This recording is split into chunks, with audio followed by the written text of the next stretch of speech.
मेरा नाम सुमेरा परवीन, मैं 10th क्लास की student JSPM Urdu high school जिला यवतमाल में पढ़ती हूँ।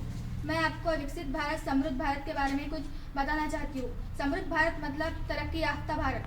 तरक्की याफ्ता भारत बनाने के लिए हमें सबसे पहले तो हमारे मुल्क में एजुकेशन की एजुकेशन को ज़्यादा फैलाना है, तालीम को फैलाना है। तालीम फैलेगी तो हमारा देश तरक्की याफ्ता बनेगा। तालीम एक बहुत अहम हिस्सा है हमारी ज़िंदगी का। अगर हम तालीम हासिल करेंगे तो हमें सेंस आएगा सही गलत का, क्या सही है क्या गलत है। तालीम हमें सीखना चाहिए। हम क्या करते हैं आजकल यहाँ पर पढ़ते हैं, हमारा बेस हमारे देश में बनता है और विदेश में जाके अपनी आगे की पढ़ाई करते हैं। तो हमारा जो बेस हमारा जो है ना, तो वो आगे जो देश है दूसरे देश में ये हो जाता है कि वहाँ से पढ़ी, वहाँ की तालीम है, लेकिन जो बेस जो रहता है ना वो इम्पोर्टेंट हमारे देश का था, लेकिन वो छीन ले रहे हैं हमारे देश की तालीम। तो और तालीम की बहुत अहमियत है। मैं सबसे कहना चाहती हूँ कि तालीम एजुकेशन को बहुत ही आम बना दीजिए कि हर इंसान, हर एक शख्स तालीम के बिना ना रहे। और दूसरी बात, हमारे देश को तरक्की के आपने सर सैयद अहमद का एक कॉल सुना होगा, जहाँ तालीम नहीं होती वहाँ जराइम पैदा होते हैं। औरत, आपने ये भी सुना होगा कि आदमी तालीम हासिल करा तो सिर्फ आदमी ही तालीम हासिल करता है, लेकिन एक औरत तालीम हासिल करेंगी ना तो पूरी नस्ल, पूरा खानदान तालीम हासिल करेगा। औरत से ही नस्ल बढ़ती है।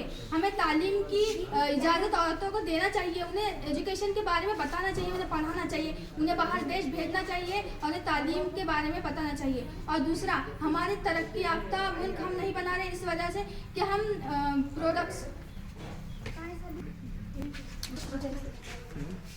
हम मेड इन इंडिया प्रोडक्ट्स नहीं खरीदे, बल्कि आउट ऑफ टाउन के प्रोडक्ट्स खरीद रहे हैं। हमें चाहिए कि हम अपने देश के प्रोडक्ट खरीदें ना, क्योंकि हम अपने देश को तरक्की याफ्ता कराने के लिए हम अपने नहीं खरीदेंगे, दूसरे के खरीद कर दूसरे के तरीके दिला रहे हैं।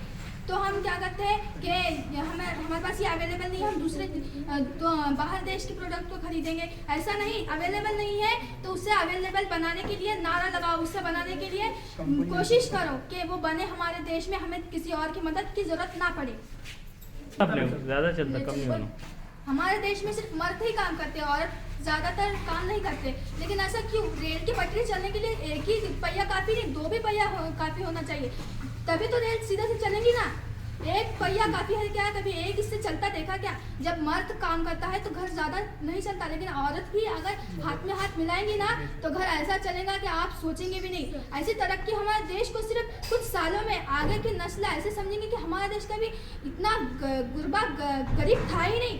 हमें ऐसा लगेगा कि हमारा देश तो कितना तरक्की याफ्ता है और हम खुशनसीबी से जिएंगे इस देश में अगर हम मदद करेंगे औरतों को। अगर कहेंगे कि हम काम करें और हम कर सकते हैं, औरतों के लिए तो बहुत सारे काम हैं जो करके अपना पेट भर सकती है और अपने परिवार को खुश कर सकती है। जय हिंद।